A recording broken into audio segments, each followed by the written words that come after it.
नमस्कार। आपके अपने YouTube चैनल समय की पुकार में मैं शिवानी शर्मा आप सभी दर्शक बंधुओं का हार्दिक स्वागत और अभिनंदन करती हूं। आइए जानते हैं भीलवाड़ा के कुछ मुख्य समाचार। भीलवाड़ा के मोकमपुरा क्षेत्र में बीती रात अज्ञात कारणों के चलते गुरुवार रात 1 बजे टाइल्स, यार्न, ऑयल एवं गत्ते के 4 गोदामों में आग लग गई। गोदाम मालिक ने आग से करीब 3 करोड़ रुपए के नुकसान का दावा किया। उधर आग बुझाने के लिए नगर परिषद, जिंदल, कंचन स्पिनर्स की दमकलों ने लगभग 100 फेरे लगाकर आग बुझाने का प्रयास किया। गोदाम मालिक सत्यनारायण गुगड़ ने आरोप लगाया कि यह आग लगी नहीं बल्कि लगाई गई है। गुगड़ का शिव टाइल्स डिपो के नाम से कारोबार है। इसी के साथ लगते 3 और गोदाम भी गुगड़ के हैं, ये किराए पर दिए हैं। इनमें हार्दिक सोनी का ऑयल, शाम कचोलिया का वेस्टेज गत्ते का और एक काबरा यार्न के नाम से यार्न वेस्टेज गोदाम है। आग लगने गोदाम का टीन शेड और 4 दीवारी भी डैमेज हुई। चारों गोदाम में आग से बड़े नुकसान का अनुमान लगाया जा रहा है। आग लगने के कारणों का खुलासा नहीं हो पाया है। रात को 1 बजे से ये मेरे गोदामों के अंदर आग लगी है। अभी तक भी काबू नहीं पाया गया है और अभी भी लगातार आग लग रही है।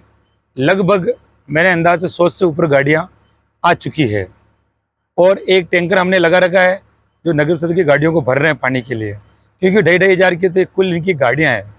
पूरे संसाधन नहीं है, पूरा स्टाफ नहीं है। हालांकि रात को सभापति 2 बजे से यहीं थे, लेकिन ये भूमाफियों के द्वारा जो मैंने धरना दे रखा है उसको भी मैं आज समाप्त कर रहा हूँ, क्योंकि भीलवाड़ा की जनता के लिए जो मैंने ये धरना लगाया भ्रष्टाचार से लड़ने के लिए, अब भीलवाड़ा की जनता ही नहीं जाग रही है। आज मेरे साथ में ये बड़ा हादसा हो गया। कुछ दिन पहले मेरे को धमकी मिली, उसके लिए भी मैंने कहा, फिर भी प्रशासन की तरफ से किसी ने आकर मेरे को नहीं पूछा और रात को 1 बजे ये मेरे गोदामों के अंदर आग लगी। इसके अंदर कम से कम 2.5 से 3 करोड़ रुपए का नुकसान हुआ। इस कारण आज मैं भी हताश होकर और मेरे भीलवाड़ा की जनता को बारंबार मैं धन्यवाद देता हूं कि जो व्यक्ति आपके लिए लड़ रहा है, फिर भी आप न तो इस भ्रष्टाचार के खिलाफ बोल रहे हो, न इन नेताओं के खिलाफ बोल रहे हो। और है ये ऑयल का गोदाम था, यार्न का गोदाम था, वेस्टेज गत्तों का गोदाम था और मेरे टाइलों का गोदाम था। और अब इन्होंने किसी ने सच का साथ नहीं दिया। मैं धरना आज से समाप्त कर रहा हूँ। आपको क्या लगता है कि साजिशन किसने आग लगाई? बिल्कुल साजिशन ही है, क्योंकि रात को एक भी लाइट नहीं जलती पूरे गोदाम में, कहीं पर भी चेक कर लो, बिल्कुल साजिशन आग लगाई। उच्च स्तरीय जांच होनी चाहिए। उच्च स्तरीय इसकी जांच होनी चाहिए ताकि सबके सामने सच्चाई आ सके। लेकिन यहाँ की लोकल तो कोई मतलब ही नहीं है, क्योंकि ये 25,000 का करोड़ का घोटाला है। इसका ही कुछ नहीं हुआ, इसका क्या होगा? हम तो यही चाहते हैं कि प्रशासन से राहत मिले और उचित इसका मुआवजा मिले। जिला परिषद के कार्यवाहक सीईओ व भीलवाड़ा उपखंड अधिकारी एएन सोमनाथ ने अधिकारियों की बैठक ली। बैठक में सभी विभागों के अधिकारी जिले में चल रहे पौधारोपण की समीक्षा की। उन्होंने बताया कि सभी विभागों की मीटिंग की और सभी विकास अधिकारियों से प्रोग्रेस रिपोर्ट मांगी। सरकार का फोकस है कि पौधारोपण अभियान की पालना करें, उसके लिए अधिकारियों को दिशा निर्देश दिए। मुख्यमंत्री जल स्वावलंबन अभियान के विषय पर भी चर्चा हुई। पौधारोपण लगाने का 31 जुलाई तक टारगेट रखा गया। जिले की सभी पंचायतों के अंदर शनिवार को पौधारोपण का अभियान आयोजित होगा। वस नगरी के महेश भवन, सांगानेर, कोठारी नदी के किनारे 3 दिवसीय नानी बाई का मायरा कथा के अंतिम दिन को भक्ति की धारा से पूरा माहौल धर्ममय हो उठा। कथा के अंतिम दिवस व्यासपीठ से कथावाचक गोवंश पंडित विष्णु कृष्ण तनय महाराज के मुखारबिंद से नरसिंह जी मेहता के नानी बाई का मायरा भरने से जुड़े विभिन्न प्रसंगों का भक्ति भाव के साथ कई दृष्टांत देते हुए वाचन किया तो भक्तगण भाव विभोर हो उठे। कथा के दौरान भक्ति से ओतप्रोत माहौल में भक्तगण गीतों व भजनों पर जमकर नृत्य करते रहे। ठाकुर जी के नानी बाई का भाई बन 56 करोड़ का मायरा भरने के प्रसंग का सजीव मंचन पर पांडाल जयकारों से गुंजायमान हो उठा। संत श्री ने कहा कि नरसिंह जी मेहता के चरित्र से भगवान के प्रति मनुष्य का विश्वास बढ़ता है। विष्णु कृष्ण तनय महाराज ने कहा कि अपनी परंपराओं और संस्कृति की रक्षा अवश्य करें, तभी हमारा भविष्य सुखद होगा। सेठ मुरलीधर मानसिंगा राजकीय कन्या महाविद्यालय में राष्ट्रीय सेवा योजना के तत्वावधान में सघन वृक्षारोपण कार्यक्रम के अंतर्गत एक पेड़ मां के नाम अभियान के तहत प्राचार्य प्रोफेसर डॉक्टर सावन कुमार जांगिड़ की अध्यक्षता में वृक्षारोपण किया गया। कार्यक्रम के मुख्य अतिथि उपवन संरक्षक गौरव गर्ग तथा भीलवाड़ा उपखंड अधिकारी एएन सोमनाथ ने महाविद्यालय परिषद में पौधा लगाकर कार्यक्रम का शुभारंभ किया। प्राचार्य ने स्वयं सेविकाओं एवं छात्राओं को पेड़ों का महत्व बताते एक पेड़ लगाने के लिए प्रेरित किया। इस अवसर पर उपवन संरक्षक गर्ग ने वर्ष पर्यंत पेड़ की सुरक्षा एवं संरक्षा हेतु आवश्यकता जताई। छायादार एवं औषधीय पौधे लगाने हेतु छात्राओं को आह्वान किया। उपखंड अधिकारी भिलवाड़ा ने पौधारोपण करते हुए यह बताया कि पौधे समाज की आवश्यकता है तथा अधिकाधिक पौधे लगाने हेतु प्रेरित किया। कार्यक्रम में स्वयं सेविकाओं छात्राओं ने राष्ट्रीय सेवा योजना कार्यक्रम अधिकारी रीना सालोदिया, के मीणा, डॉक्टर अंजलि अग्रवाल के नेतृत्व में पौधारोपण किया तथा वर्ष पर्यंत संरक्षण करने की शपथ ली। सर, अभी कॉलेज में अभियान चल रहा है पौधे लगाने का। राजस्थान में सभी कॉलेज और शिक्षण संस्थाओं में ये अभियान चल रहा है बड़ी तेज गति से। तो हम भी इस अभियान का हिस्सा बनने के लिए हमारी जो एनएसएस के बच्चे हैं उन्होंने 150 पौधे जो है बाहर से लाए हैं और लगाने का काम लगातार चल रहा है। सुबह डीएफओ साहब पधारे थे, उनके द्वारा भी पौधारोपण किया गया। अभी एसडीएम साहब पधारे, उन्होंने भी पौधारोपण किया। 20-25 पौधे डेली के लगा रहे हैं और लगा ही नहीं रहे हैं। हम ये भी बच्चों से प्रतिज्ञा ले रहे हैं कि इनको जीवित रखें और बराबर इनकी सेवा करें। जियो टैग हम ले रहे हैं बराबर इसका, और हम जो भी रिपोर्ट हमें आगे आयुक्तालय को भेजनी पड़ती है वो भी हम लगातार इसकी रिपोर्ट आयुक्तालय को भेज रहे हैं। सुना सर आपका? Doctor Sawan Kumar Jahangir, principal SMM girls college Bhilwara. Bhilwara शहर के इंदिरा मार्केट में आधी रात को खड़ी कार को फूंकने की कोशिश करने के आरोपित अशोक शर्मा को कोतवाली पुलिस ने गिरफ्तार कर लिया।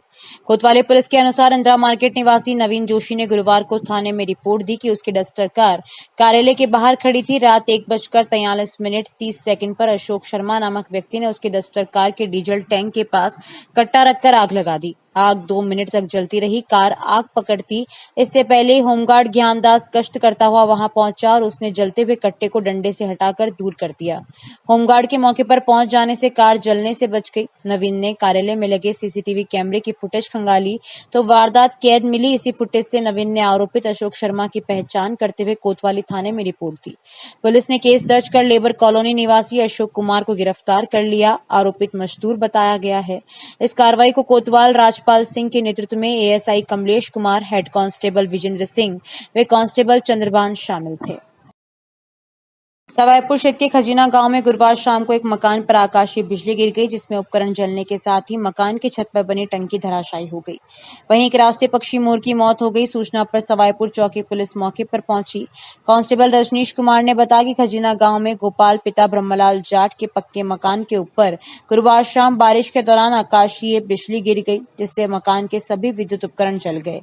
इस घटना से मकान के अंदर परिजन व आसपास के पड़ोसी भयभीत हो गए और सभी दौड़कर मकानों से बाहर निकल आए। सूचना पर सवाईपुर चौकी पुलिस मौके पर पहुंची। वहीं वन विभाग की टीम को भी इसकी सूचना दी।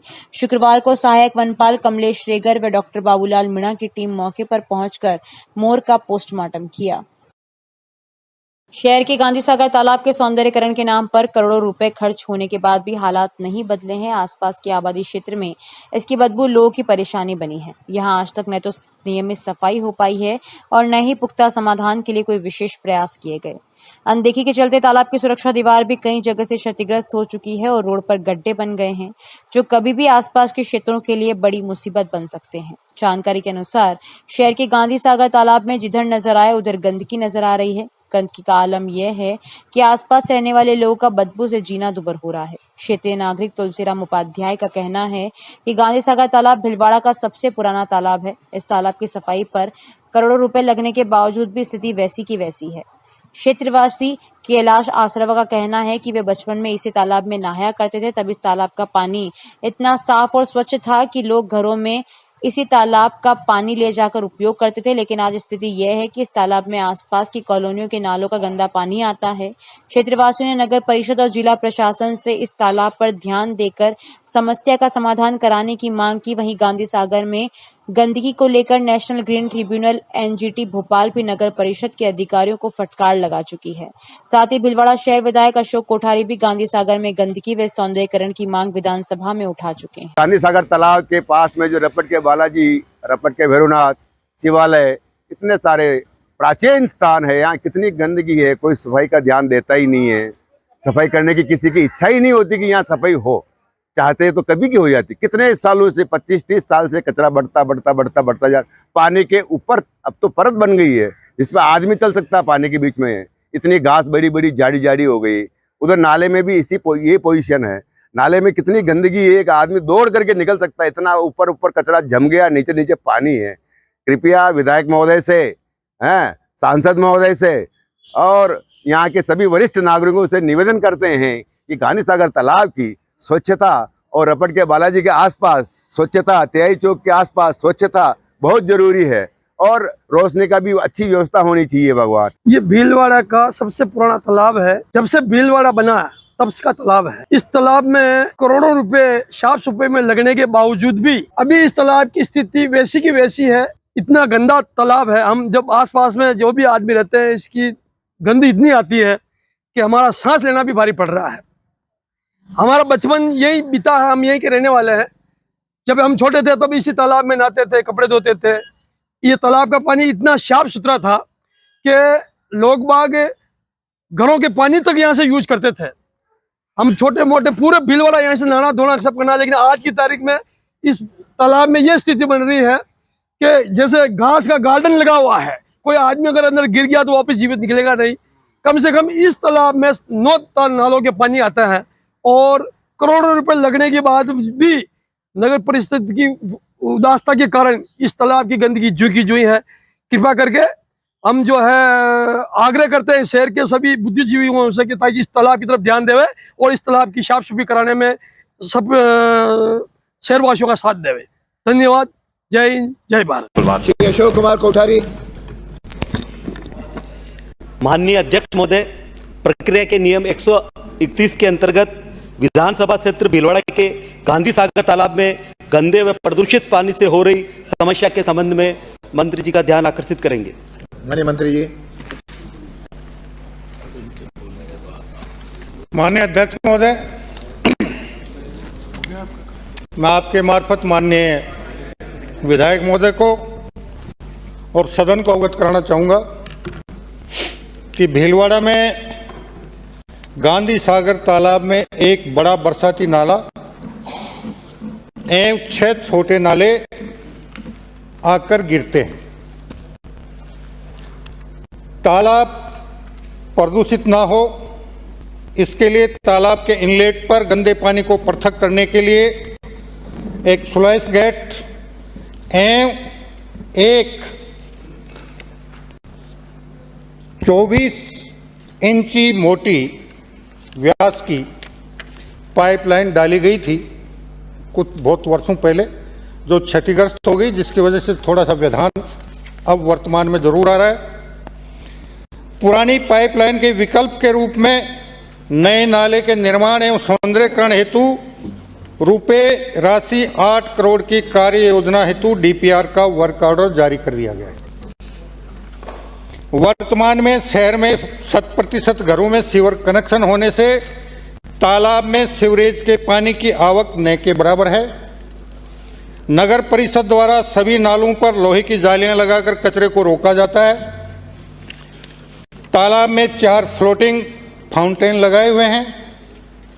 नियमित अंतराल में नाव एवं aquatic weed harvester machine, D wedding machine द्वारा तालाब की सफाई करवाई जाती है और आपके अंतर्मन में इस तालाब के सौंदर्यीकरण को और बाकी कामों को लेकर जो भाव विचार हैं उनको मूर्त रूप देने के लिए जो डीपीआर का काम है वो 1/10/2024 तक पूर्ण हो जाएगा और उसके बाद नगर परिषद भीलवाड़ा बजट की उपलब्धता के आधार पर यथाशीघ्र उस काम को पूर्ण करवाकर उस तालाब में जो भी समस्याएं हैं उनका पूर्ण रूप से समाधान कर देंगे। माननीय सदस्य कुछ कहना है? आपने जो बताया है वो पूरा तो सही नहीं है, क्योंकि बरसाती नाले के साथ जो 6 नाले जो गिरते हैं वो कंटिन्यू चलते रहते हैं पूरे समय तक, और उसके अलावा भी अभी तक भी वहाँ पर कचरे के लिए आपने बताया वो कचरा का भी ढेर पूरा है और पानी भी की आवक भी पूरी कम नहीं हो पाई है। उसके हम खुद स्वयं भी विजिट कर चुके हैं मौके पर अधिकारियों के साथ, और उसके अलावा भी कल की फ़ोटो भी हमारे साथ है। और आपने जो कहा है आगे के लिए डीपीआर के लिए, उसके लिए तो आपका धन्यवाद है। पर हम आपका ये ध्यान आकर्षित करेंगे कि गांधी सागर भीलवाड़ा का एक उदयपुर के फतेह सागर की तर्ज पर भी बना हुआ है और पिछले 15 साल से उस समस्या से हम पूरे जूझ रहे हैं कि वहाँ पर की जो स्थिति है, वहाँ गंदे पानी की जो स्थिति है, कचरे की जो स्थिति है, वो आज तक वो कहते हमेशा हैं, बजट भी दे देते हैं और इसमें लिख भी देते हैं कि हम सफाई कर लिए है, फाउंटेन चल रहे हैं, वहाँ पर ऐसा कुछ भी नहीं चल रहा सर, और पूरी सफाई भी नहीं है। तो हम आपसे निवेदन करेंगे कि फतेह सागर की तर्ज पर भीलवाड़ा का जो गांधी सागर है, जो 15 साल तक हम पूरी समस्या से जूझ चुके हैं, उसको केवल एक छोटी से 8 करोड़ के बजट से पूरा नहीं हो पाएगा। इसको आपको बड़ा बजट लेना पड़ेगा, क्योंकि बीच में एक आइलैंड भी है और भीलवाड़ा का एक बहुत बड़ा पर्यटक स्थल बन सकता है। इतनी जो पीड़ा अपन ने देखी है, उसके प्रति आप बजट को भी बड़ा करें हुक्म। और उसमें क्या सर, आपने एनजीटी के अंदर भी शपथ पत्र दे रखा था, उसकी भी पालना नहीं हुई अभी तक।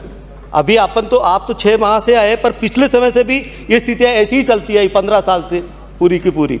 तो उस शपथ पत्र की भी पालना नहीं हो पाई है और बीच में जो आइलैंड है वो भी ऐसा का ऐसा ही पूरा निर्जन बम्बूल, वहाँ पर भी मतलब आप देखिएगा जो ऐसे लोग वहाँ पहुँच जाते हैं जो गलत तरीके से लोग वहाँ पर रहते हैं, मतलब जो भी अवैधानिक तरीके से कार्रवाई होती है, चलता रहता है। तो आपसे निवेदन है कि इसके लिए बड़ा बजट दिया जाए हमें और बड़ा कार्य और जल्दी से जल्दी डीपीआर में आपको भी बुलाया जाए और डीपीआर के अंदर आपसे परामर्श करें, आप हमें बताया जाए, परामर्श में लीजिएगा। इनके भी परामर्श लें सर। मंत्री जी जवाब दे रहे हैं। माननीय अध्यक्ष महोदय, मैं आपके मार्फत माननीय विधायक महोदय से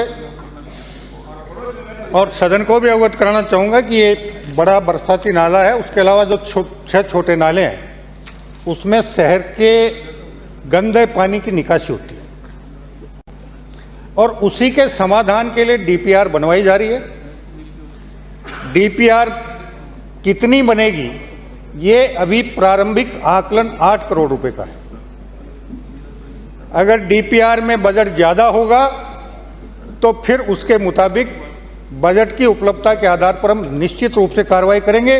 और मैं नगर परिषद के आयुक्त को ये निर्देशित कर दूंगा कि डीपीआर बनाने में और बाकी कामों के लिए वो आपसे विचार विमर्श करेंगे और आप जो भी सुझाव देंगे वो सकारात्मक सुझाव 100% रूप से डीपीआर में और बाकी कामों में शामिल किए जाएंगे। और पिछले वर्षों में क्या हुआ, हम अगर उस पर चर्चा परिचर्चा नहीं करें तो ज्यादा बेहतर है। हम विगत को भूलें और वर्तमान को देखें और आने वाले समय में आपकी समस्या के स्थायी समाधान को हम निश्चित रूप से पूरा। आपको इसमें केवल सौंदर्यीकरण को भी आप शामिल कर लेना, वो आपके परामर्श से हो जाएगा। चलिए, कोई पॉइंट ऑफ इन्फॉर्मेशन दे रहे हैं। जिला कलेक्टर नमित मेहता तथा जिला पुलिस अधीक्षक राजन दुष्यंत ने गुरुवार को सुमाणा पंचायत समिति की ग्राम पंचायत पीपली में आयोजित रात्रि चौपाल में जन समस्याओं को सुना। इस दौरान उपखंड अधिकारी नेहा छिपा, तहसीलदार विपिन चौधरी, पीपली सरपंच Jagdish Chandra Jat, CMHO doctor CP Goswami सहित अन्य जिला स्तरीय अधिकारी मौजूद रहे। इस दौरान ग्रामीण ने सड़क सुदृढ़ीकरण, शमशान घाट विकास, नवीन आंगनबाड़ी बनाने, समुचित विद्युत आपूर्ति, राजकीय विद्यालय के कक्षों का निर्माण समेत अन्य स्थानीय समस्याओं के बारे में जिला कलेक्टर को अवगत कराया। जिला कलेक्टर ने पीपली ग्राम पंचायत में बनास नदी पुलिया से महादेव मंदिर तक सड़क निर्माण करवाने की ग्रामवासियों की परिवेदना पर त्वरित एक्शन लेते हुए डीएमएफटी से सड़क निर्माण के प्रस्ताव भिजवाने के निर्देश दिए। जिला कलेक्टर ने ग्राम विकास अधिकारी को मनरेगा के माध्यम से मॉडल शमशान घाट विकास के निर्देश दिए। इसके अतिरिक्त राजकीय उच्च माध्यमिक विद्यालय कलुंदिया में कक्षों के निर्माण कार्य के प्रस्ताव सीडीईओ अरुणा गारू को डीएमएफटी के माध्यम से भिजवाने के निर्देश दिए। जिला पुलिस अधीक्षक ने क्षेत्र में कानून व्यवस्थाओं के संबंध में जानकारी ली। जिला कलेक्टर ने ग्रामीणों को संबोधित करते हुए मुख्यमंत्री की मंशा अनुरूप किए जा रहे सघन वृक्षारोपण अभियान से ज्यादा जुड़ने की अपील के साथ ही उन्होंने सभी ग्राम वासियों से एक पेड़ मां के नाम लगाने की बात कही। तो इस बुलेटिन में बस इतना ही। अगर आपको पसंद आया हो तो इसे लाइक और शेयर अवश्य करें और आपके अपने यूट्यूब चैनल समय की पुकार को सब्सक्राइब करना ना भूलें। धन्यवाद। जय हिंद, जय भारत।